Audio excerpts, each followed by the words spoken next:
Just so I can use the punishment you woke up with no memory of all either expecting but that got tossed. Like so the link to the video will be the description on top below. Go and check them out. So let's into this vaccine in 3, 2, 1.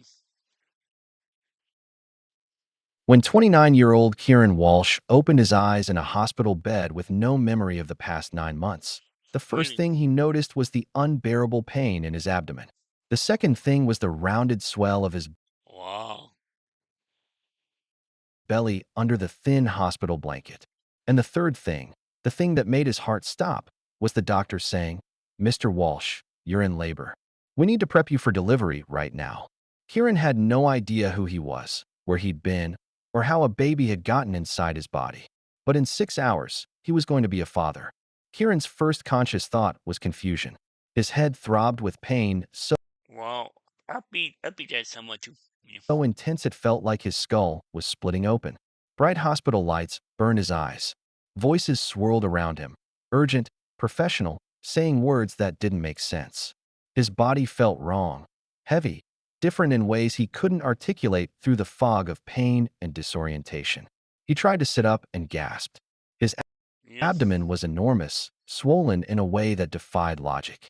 His hands moved instinctively to touch the roundness, and beneath his palms he felt movement, something rolling, shifting inside him. Panic flooded through him. What was happening? What was wrong with his body? A nurse appeared at his bedside, her face kind but stressed. She touched his shoulder gently and spoke in the calm, measured tone of someone trying not to frighten a scared animal. She told him his name was Kieran Walsh. He was 29 years old. He'd been in a car accident 3 days ago, a brutal collision that had left him unconscious with a severe traumatic brain injury. And he was 37 weeks pregnant. Kieran stared at her, certain he'd Wow. misheard. Pregnant? That was impossible. He was a man. Men didn't get pregnant. But the nurse's expression was serious, and when Kieran looked down at his body again, at the undeniable swell of his belly, at the hospital gown stretched tight over his midsection, reality crashed over him like ice water. He had no memory. The past 9 months, gone. Erased. The last thing he remembered was nothing. His mind was a blank slate, empty and terrifying. He didn't remember his life before the accident, didn't remember how he'd gotten pregnant, didn't remember anything that had led to this impossible moment. Dr. Evelyn Park, a neurologist, came to examine him. She explained that the car accident had caused retrograde amnesia, memory loss extending backward from the trauma. In Kieran's case, Wow. approximately 9 months of memories had been erased. She couldn't say if they'd return. Sometimes amnesia resolved within days or weeks. Sometimes the memories were gone forever. But there was no time to process any of this. Because Kieran's body, regardless of his missing memories, Yeah. was in active labor. Yeah. Contractions were coming every 5 minutes.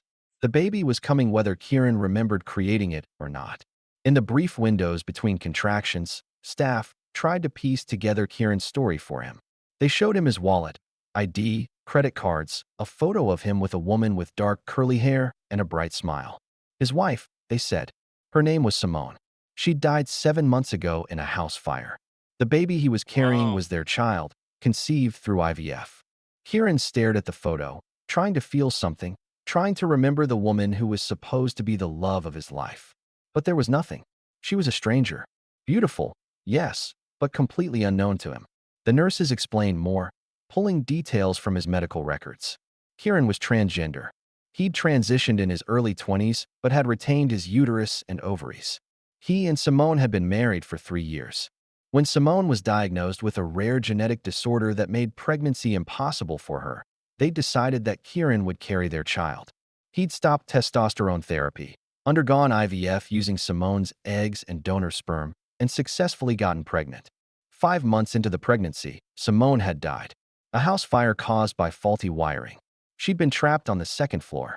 Kieran had been at work and arrived home to find his house in flames and firefighters carrying out his wife's body. Wow. The grief, according to his therapist's notes, had been devastating.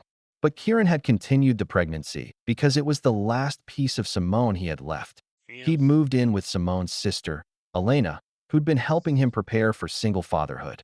He'd attended every doctor's appointment, decorated a nursery, read parenting books, done everything right.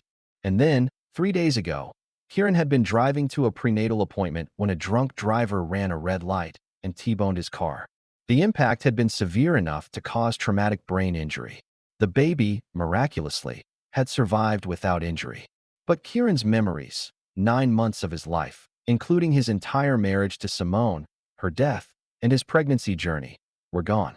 Kieran listened to all of this as if they were describing someone else's life. None of it felt real. None of it felt like his. The contractions intensified. Pain radiated through Kieran's body in waves that left him gasping and Wow. confused. His body knew what to do, knew how to breathe through contractions, knew how to shift positions for relief. But his mind was lost, terrified, completely unprepared. A woman burst into the room, late 30s, dark curly hair like the woman in the photo, eyes red from crying. Elena, Simone's sister. She grabbed Kieran's hand and started crying, telling him she'd been so scared when she got the call about the accident, so relieved he'd woken up, so worried about him and the baby. Kieran stared at her, trying to feel recognition, trying to remember this woman who was clearly important to him.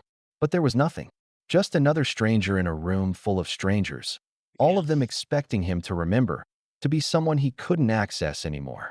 Elena's face fell when she realized Kieran didn't recognize her.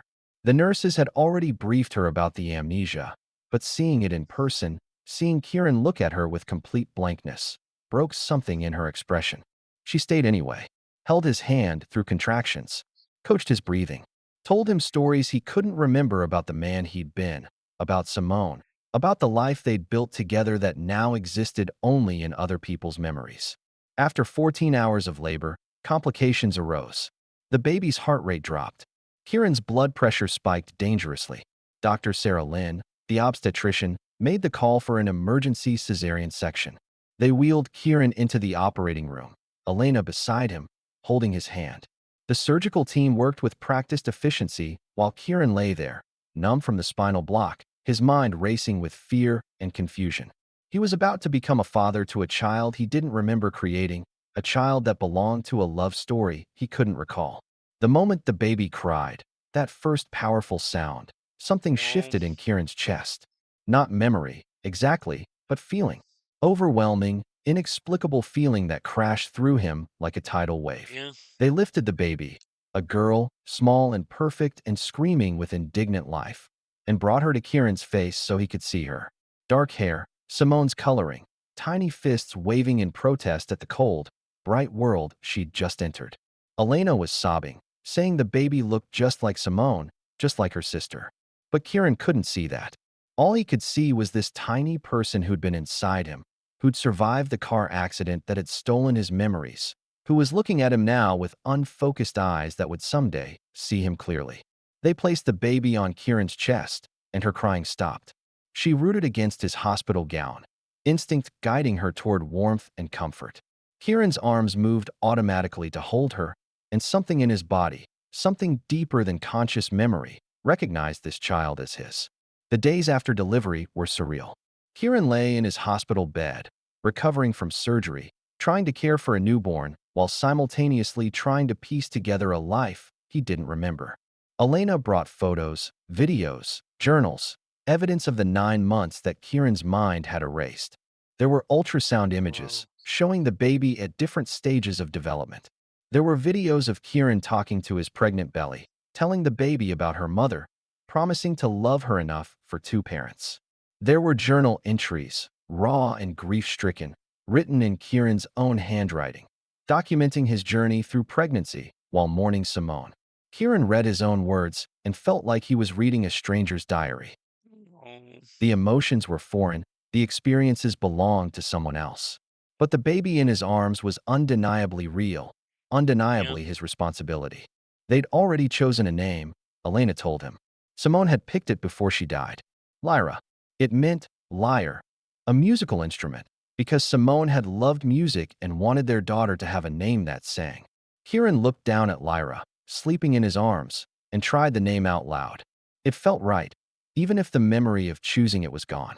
The hospital discharged them after 4 days. Elena drove them to her house, the house where Kieran had been living for the past 7 months, though he had no memory of it. The nursery was painted soft green, filled with carefully chosen furniture and tiny clothes and everything a baby needed. Kieran walked through it like a museum of someone else's preparation, someone else's love. The first weeks were brutally hard. Kieran's body was recovering from major surgery while his mind was trying to reconstruct an identity from nothing. He Yeah. learned to change diapers, to mix formula, to soothe Lyra's crying even though he had no muscle memory of parenting, no instincts formed through months of preparation.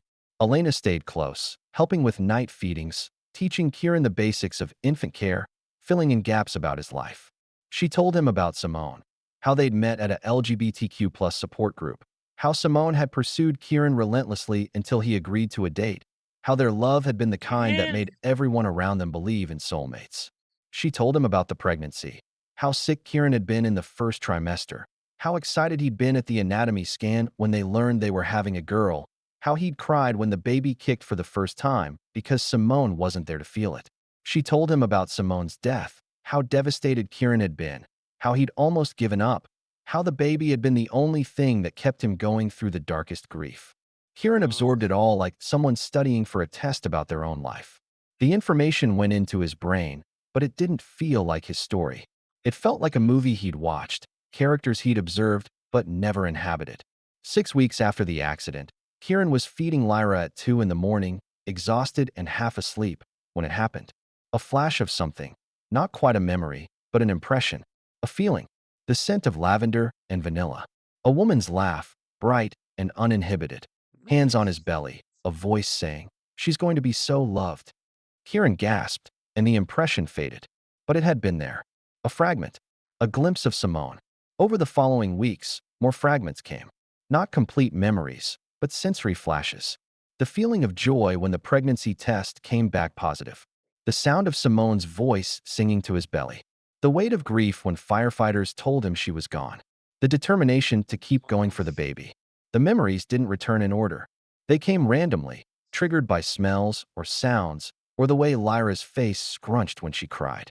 They were incomplete, frustrating, like trying to solve a puzzle with most of the pieces missing. But they Ooh. were his. Slowly, painfully, Kieran was becoming himself again.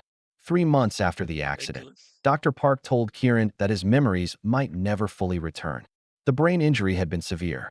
He might regain fragments, impressions, pieces, but the complete narrative of those 9 months might be lost forever. Kieran sat in Wow, her man. office, holding Lyra, and realized something profound. He'd been so focused on trying to remember the past that he'd been missing the present. He'd been so desperate to recall falling in love with Simone that he'd overlooked the fact that he was falling in love with Lyra every single day. The memories mattered.